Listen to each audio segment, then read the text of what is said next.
జాతీయ బీసీ సంక్షేమ సంఘం ఆంధ్రప్రదేశ్ రాష్ట్ర సంయుక్త కార్యదర్శి ఏఈ నాగరాజ్ గౌడ్ ఈరోజు బీసీ సంక్షేమ సంఘ కార్యవర్గ సమావేశం ఏర్పాటు చేయడం జరిగింది.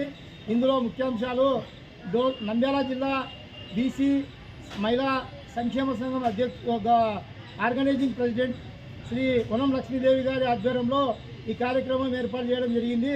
ఈ కార్యక్రమంలో ఈరోజు నూతనంగా బేతంచెర్ల మండల కన్వీనర్గా రవికుమార్ గారిని సామాజిక సేవకుడు ఆయనని బేతంచెర్ల మండల బీసీ సంక్షేమ సంఘం కన్వీనర్గా ఏకగ్రీవంగా ఎన్నుకోవడం జరిగింది.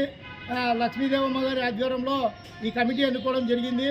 దాంతోపాటు బీసీ హక్కులు, బీసీ కులాల కోసము బీసీ చైతన్యం ఏ విధంగా చేయాలనే ఆదేశాలు నక్కలమిట శ్రీనివాసులు గారు, అఖిల భారత ప్రధాన కార్యదర్శి నక్కలమిట శ్రీనివాసులు గారు, ఆంధ్రప్రదేశ్ రాష్ట్ర నూతన